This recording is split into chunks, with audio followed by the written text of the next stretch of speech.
রাঙ্গামাটিতে ম্যালেরিয়ার প্রকোপ বেড়েই চলেছে। সবশেষ ম্যালেরিয়ায় আক্রান্ত হয়ে মারা গেছে 10 বছরের এক শিশু।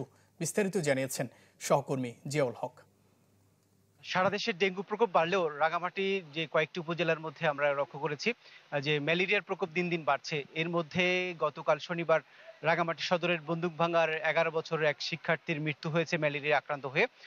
আমরা এই খবরটি জানার পরেই আসলে রাঙামাটি জেনারেল হাসপাতালে এসে খবর নেওয়ার চেষ্টা করেছিলাম। এখানকার আবাসিক চিকিৎসক ডক্টর শওকত আকবরের সাথে কথা বলেছি। তিনি যেটি জানিয়েছেন, আহ, শুক্রবার আসলে থেকে প্রচন্ড জ্বর হওয়ায় তার পরিবার শনিবার সকালবেলা যখনই রাঙামাটি জেনারেল হাসপাতালে ভর্তি করান, তারপরেই আসলে অবস্থার খুবই অবনতি হয় এবং দ্রুত সময়ের মধ্যে তার চিকিৎসা সেবা দিতে দিতেই আসলে শিশুটির মৃত্যু হয় বলে তিনি আমাদের জানিয়েছেন। সুদীপ্তা চাকমা, 10 বছর বয়স।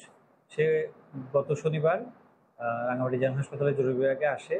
তখন সে নিজেকে ম্যালেরিয়া রোগী হিসেবে পরিচয় দেয়। আমরা তাকে খুব মুমূর্ষু অবস্থায় পাই। তাড়াতাড়ি তাকে গ্লুকোজ দেওয়া হয়, তার গ্লুকোজ কম পাওয়া যায় এবং গ্লুকোজ দিয়ে তাকে জরুরি বিভাগ থেকে অন্তর্বিভাগে নিতে নিতেই সে মারা যায়। আমরা 5-10 মিনিটের মাত্র সময় পাই। পরে খবর নিয়ে জানা গেল যে তার আসলে 7 দিন ধরে জ্বর। রাঙামাটির যে দুর্গম যে 4টি উপজেলা এবং সীমান্তবর্তী যে উপজেলাগুলোর মধ্যে আসলে ম্যালেরিয়ার প্রকোপ দিন দিন বাড়ছে। জুন মাসের এখন পর্যন্ত প্রায় 903 জনের মতন ম্যালেরিয়ায় আক্রান্ত হয়েছেন। যেখানে সারা দেশে আসলে ডেঙ্গুর প্রকোপ আসলে দিন দিন বাড়ছে, সেখানে পাহাড়ে ডেঙ্গুর প্রকোপ না থাকলেও ম্যালেরিয়া রোগীর প্রকোপ দিন দিন বাড়ছে এবং এই সংখ্যা আসলে দুর্গম এলাকাগুলোতে বা সীমান্তবর্তী এই উপজেলাগুলোর মধ্যে বেশি দেখা যাচ্ছে। যেমন হচ্ছে জুরাইছড়ি, বরকল, জারদস্থলী এবং বাগাইছড়ি এলাকাগুলো সবচেয়ে বেশি। গত বছর প্রায় 3000-এর মতন রোগী আক্রান্ত হয়েছিল। এর আগে 23 সালে প্রায় 4000 রোগীর মতন এখানে আক্রান্ত হচ্ছে এবং এই সংশ্লিষ্ট এই রোগ নিয়ে আসলে কাজ করছেন জেলা স্বাস্থ্য বিভাগের সাথে ব্রাক এই বিষয়ে কাজ করে যাচ্ছেন এবং ব্রাগের যে মাঠকর্মীরা রয়েছেন তারা আসলে দুর্গম এলাকাগুলোতে যারা রোগে আক্রান্ত বা জ্বরে আক্রান্ত হচ্ছেন তাদের রক্ত পরীক্ষা সহ আসলে প্রাথমিক ট্রিটমেন্ট তারা দিয়ে থাকেন বলে আমাদের জানিয়েছেন সিভিল সার্জন অফিসের এবং এখানকার যে আবাসিক চিকিৎসক ডক্টর শওকত আকবর যেটি বলছেন, আসলে সচেতনতার আসলে কোনো বিকল্প নেই।